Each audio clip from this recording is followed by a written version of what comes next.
Shalom saudara-saudara yang terkasih di dalam Tuhan kita Yesus Kristus.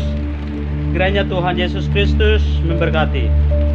Saat ini saya akan bagikan soal Injil adalah kekuatan Allah. Roma pasal 1 ayat 16 sampai dengan ayat 17. Paulus berkata bahwa aku mempunyai keyakinan yang kokoh dalam Injil karena Injil adalah kekuatan Allah dan Injillah menyelamatkan setiap orang-orang yang berdosa. Nah, di dalam Injil nyata kebenaran Allah. Di dalam Injil nyata kekuatan Allah. Di dalam Injil nyata otoritas Allah. Nah, melalui Injil itu membawa orang-orang berdosa kepada Tuhan. Injil adalah kekuatan Allah. Jadi orang yang tidak menerima Injil, dia tidak bisa selamat.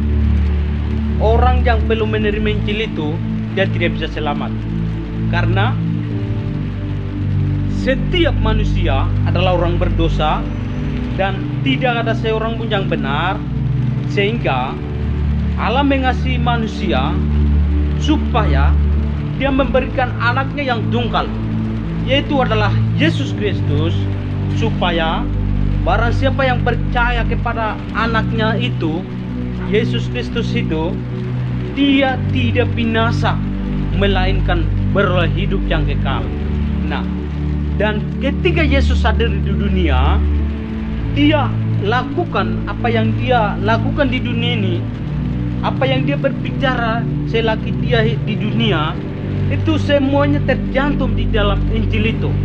Nah, jadi barang siapa yang tidak mau menerima Injil, barang siapa yang tidak mau percaya Injil, barang siapa yang tidak mau bersandar kepada Injil, barang siapa yang tidak mau bergantung kepada Injil, dia tetap akan binasa.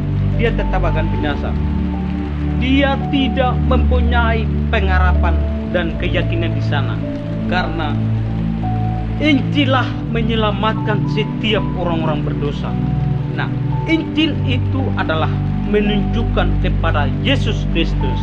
Nah, jadi barang siapa menolak Injil Kristus itu, dia tidak akan mendapatkan bagian dalam kerajaan Allah. Barang siapa menolak dan tidak mau percaya bahwa Injil adalah kekuatan Allah dan Injil adalah kebenaran, orang itu tidak akan mendapatkan bagian dalam kerajaan Allah. Orang itu tidak akan mendapatkan bagian dalam kerajaan surga.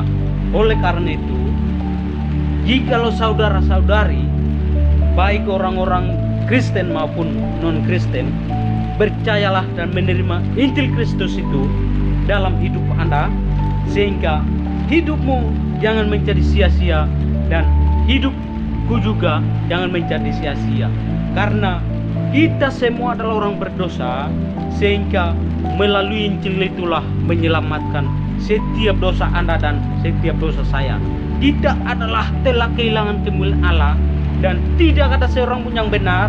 Justru itu Allah mengutus anaknya supaya barang siapa yang menerima Injil Kristus itu dan menerima Yesus itu, dialah mendapatkan hidup dan keselamatan yang abadi di sana. Oleh karena itu, ketika Anda masih hidup dan ketika Tuhan masih berikan kesempatan, percayalah dan menerima Injil Kristus itu dalam hidup Anda, supaya hidup Anda jangan menjadi sia-sia. Oleh karena itu, firman Tuhan ini menjadi kekuatan buat saudara dan saya. Dan di dalam Injil Kristus ada punya kuasa untuk mengampuni dosa Anda, untuk mencucikan dosa Anda, untuk membersihkan dosa Anda, untuk menyatakan kemuliaan Allah di dalam hidup Anda. Yaitu adalah ketika Anda menerima Yesus dan ketika Anda menerima Injil Kristus itu. Maka itu, ketika ada Injil di antara kampung, ketika ada orang yang memberitakan tentang kerajaan Allah, tentang Injil Kristus, jangan hanya menyia-nyiakan dan jangan hanya lalaikan, tetapi percayalah, menerima Yesus, menerima Injil Kristus itu dalam hidup Anda, sehingga hidupmu jangan menjadi sia-sia dan mati pun jangan menjadi sia-sia. Kiranya Tuhan Yesus Kristus memberkati saudara-saudari semua. Shalom.